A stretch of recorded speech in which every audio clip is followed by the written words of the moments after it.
नमस्कार, झारखंड समाचार में आप सबका स्वागत है। आइए जानते हैं झारखंड की तमाम छोटी बड़ी खबरों को। इससे पहले चैनल को सब्सक्राइब नहीं किया है तो प्लीज चैनल को सब्सक्राइब कर बेल आइकन को प्रेस कर दीजिए ताकि खबरों का अपडेट आपको मिलता रहे।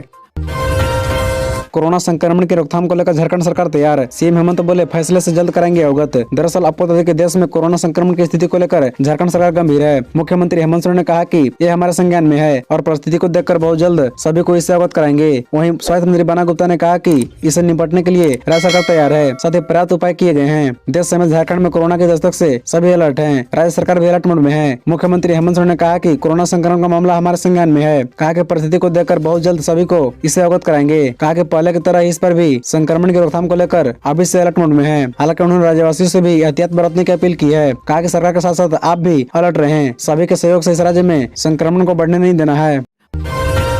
झारखंड विधानसभा का शीतकालीन सत्र, विधायक अमर प्रसाद ने अपनी सरकार पर लगाया आरोप। मंत्री मिथिलेश ठाकुर और विधायक अमर पर भी भिड़े। दरअसल आपको बता दें कि जारी सत्र के दौरान कांग्रेस विधायक अमर प्रसाद ने अपनी सरकार पर आरोप लगाया। तारांकित प्रश्न के माध्यम से पूछे गए सवाल पर मिले सरकार के जवाब से वो नाराज थी। उन्होंने स्पीकर से कहा कि सदन में आश्वासन मिलने के बाद भी काम नहीं होता है। दरअसल अम्बा ने यह पूछा था कि क्या सरकार बड़कागांव और केरडारी में हो रही बिजली समस्या से निजात के लिए फीडर निर्माण का विचार रखती है। इसके जवाब में मंत्री बन्ना गुप्ता ने कहा कि शीघ्र ही फीडर निर्माण होगा, जिस पर अम्बा ने कहा कि कब तक होगा इसका समय सीमा तय हो। कार्यवाही के दौरान अमर बड़वी ने सदन में सवाल पूछा कि सरकार 50 प्रखंड के केलिया डाबर में 10 एकड़ से अधिक में फैले तोलन बांध को जीर्णोद्धार करना चाहती है। इसका जवाब देते हुए मंत्री मिथिलेश ठाकुर ने कहा कि सवाल पूछने से पहले आप जान ले कि वह बांध नहीं है, वह नहर है और जल संसाधन विभाग में नहर नहीं आता है। इसके बाद दोनों में नोकझोंक हुई। 10 लाख का इनामी नक्सली गिरफ्तार, लातेहार पुलिस को मिली बड़ी सफलता। रविंद्र गंजू दस्ते का प्रमुख सदस्य गिरफ्तार। दरअसल आपको बता दें कि झारखंड पुलिस को बड़ी सफलता हाथ लगी है। 10 लाख का इनामी नक्सली गिरफ्तार कर लिया गया है। माओवादी जोनल कमांडर मुनेश्वर गंजू कई संगीन मामलों में मुख्य आरोपी था। इस पर कई जिलों में मामले दर्ज हैं। मुनेश्वर गंजू की पहचान कई नामों से थी। इसे मुंशी जी और बेतन गंजू के नाम से भी जाना जाता था। मुंशी जी इसलिए क्योंकि नक्सलियों के लेवी का हिसाब किताब रखना, पैसे कहाँ से आएंगे उस पर भी निगरानी करना भी इसी की जिम्मेवारी थी। इस गिरफ्तारी से पुलिस ने 53,000 रुपए नकद बरामद किए हैं। ये पैसे कहाँ इस संबंध में नक्सली से पूछताछ की जा रही है। नक्सली कई बड़े व्यापारियों से लेवी लेने के फिराक में था। उसके खिलाफ लातेहार, रांची, लोहरदगा समेत झारखंड के 4 जिलों में 78 मामले दर्ज हैं। एसपी अंजनी अंजन ने बताया कि गुप्त सूचना मिली कि हेसला मांझी टोला में है। नक्सली किसी बड़ी घटना को अंजाम देने की योजना बना रहे थे। हमने एक टीम बनाई और छापेमारी की। हमें इस अभियान में सफलता मिली और 10 लाख का इनामी नक्सली गिरफ्तार किया गया। मुनेश्वर गंजू रविंद्र गंजू का दाहिना हाथ माना जाता है। ये एक बड़ी सफलता मिली है। इसके पास कोई हथियार नहीं मिला है, लेकिन हम इससे पूछताछ कर रहे हैं। बहुत हुआ संविदा पर नियुक्ति, अब 10 साल से अधिक काम करने वाले कंप्यूटर ऑपरेटर को सरकार करे नियमित। हाई कोर्ट, दरअसल आपको बता दें कि डॉक्टर एस एन पाठक की अदालत में राज्य में 10 साल से अधिक समय से कंप्यूटर ऑपरेटर सहित अन्य पदों पर कार्यरत संविदा कर्मियों को नियमित करने का आदेश दिया गया है। अदालत ने अपने आदेश में कहा कि राज्य सरकार सिर्फ संविदा पर लोगों की नियुक्ति कर रही है। ऐसे में उमा देवी के मामले में सुप्रीम कोर्ट के आदेश के अनुसार 10 साल से अधिक समय से काम करने वाले सभी संविदा कर्मियों को नियमित करना होगा। अदालत ने कहा कि अब बहुत हो गया संविदा पर नियुक्ति, राज्य सरकार को अब नियमित करना ही होगा और जो लोग पहले से संविदा पर कार्यरत हैं उन्हें राज्य सरकार तत्काल नियमित करे। इस संबंध में नरेंद्र कुमार तिवारी सहित अन्य लोगों की ओर से हाईकोर्ट में याचिका दाखिल की गई थी। उनकी ओर से अधिवक्ता इंद्रजीत सिन्हा और विपुल पादौर ने अदालत को बताया था कि सुप्रीम कोर्ट ने उमा देवी के मामले में आदेश पारित कर कहा है कि 10 साल से अधिक समय से काम करने वाले संविदा कर्मियों को नियमित किया जाए, साथ ही भविष्य में होने वाली सभी नियुक्तियां नियमित पदों पर की जाए। इसको देखते हुए हाईकोर्ट ने सभी कर्मियों को नियमित करने का आदेश दिया है। कोरोना के नए वेरिएंट को लेकर झारखंड अलर्ट, कोरोना संक्रमण के मामले को लेकर राज्य सरकार गंभीर। दरअसल आपको बता दें कि कोरोना के नए वेरिएंट के कई मामले विदेशों से सामने आ रहे हैं। संकेत है कि कोरोना का खतरा एक बार फिर बढ़ रहा है। झारखंड सरकार भी कोरोना के नए वेरिएंट के बढ़ते खतरे पर गंभीरता से नजर रख रही है। चीन में कोरोना के बढ़ते मामलों के जिम्मेवार ओमिक्रॉन सब वेरिएंट BF7 के 3 मामले भारत में भी सामने आए हैं। अब तक गुजरात में 2 मामले और ओडिशा में 1 मामला आया है। कोरोना के इस वेरिएंट के मामले आते ही झारखंड सरकार भी अलर्ट मोड पर आ गई है। केंद्रीय स्वास्थ्य सचिव राजेश भूषण के निर्देश पर सभी जिलों को कोरोना के सभी पॉजिटिव सैंपल की जीनोम सीक्वेंसिंग कराने का आदेश दिया गया है। सरकार इस पर पहले से एक्टिव मोड पर है ताकि कोरोना का खतरा ज्यादा न बढ़े। झारखंड में 5 कोल्ड स्ट्रेटेजी का पालन करते हुए कोरोना जांच तथा टीकाकरण में गति बढ़ाने का आदेश दिया गया है। सभी सैंपल जीनोम सीक्वेंसिंग के लिए रिम्स को भेजने को कहा गया है। अमेरिका, जापान, चीन जैसे देशों में कोरोना खतरा एक बार फिर बढ़ रहा है। स्वास्थ्य विभाग की ओर से जारी आंकड़ों के अनुसार राज्य में अभी कोरोना संक्रमण के एक भी मामले नहीं है। इससे साफ है कि झारखंड अभी कोरोना मुक्त है।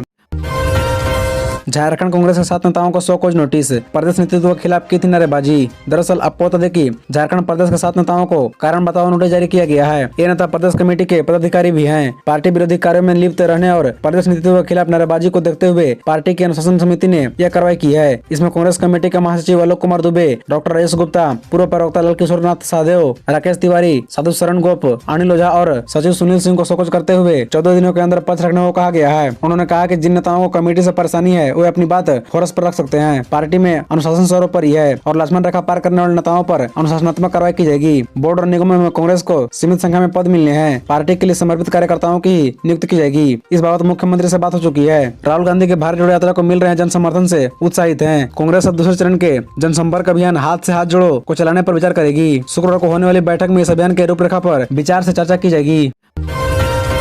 हमारी नियोजन नीति से दूसरे राज्य को हो रही परेशानी, लेकिन झारखंड के नौजवानों के लिए हम प्रतिबद्ध। हेमंत सोरेन। दरअसल आपको बता दें कि विधानसभा के शीतकालीन सत्र के तीसरे दिन मुख्यमंत्री हेमंत सोरेन ने अनुपूरक बजट पर चर्चा के बाद कहा कि सरकार का प्रयास था कि राज्य के मूलवासियों व आदिवासियों के लिए नियोजन नीति बनाई जाए। ऐसा इसलिए किया गया था क्योंकि इसके पहले जो राज्य में नौकरी लेकर आए थे वे न तो यहाँ की संस्कृति और न ही यहाँ की भाषा से परिचित थे। सरकार इस राज्य के 3.25 करोड़ लोगों के प्रति प्रतिबद्ध है। झारखंड उच्च न्यायालय से नियोजन नीति रद्द होने के बाद ही नौजवान धरना प्रदर्शन कर रहे हैं। सरकार इस पर गंभीरता से विचार कर रही है। हमारा प्रयास है कि विधिक सम्मत और संवैधानिक रूप से राज्य के बच्चों और नौजवानों के हक में निर्णय लिया जाए। इसे लेकर सरकार आगे बढ़ रही है। राज्य के नौजवान जो चाहेंगे वही होगा। मुख्यमंत्री का संबोधन आरंभ होने से पहले ही विपक्षी सदस्य सदन से बाहर चले गए। इससे पहले विधानसभा में चर्चा के बाद वित्तीय वर्ष 2022-23 के 8,533 करोड़ रुपए का अनुपूरक बजट पेश किया गया। सदन में अनुपूरक बजट के कटौती प्रस्ताव पर चर्चा के दौरान निजी नीति और बेरोजगारी जैसे मुद्दे पर विपक्ष ने सरकार को घेरने की कोशिश की। ये भी कहा कि कहां साल में 5 लाख युवाओं को नौकरी देने का वादा था और दी सिर्फ 357 नौकरियां।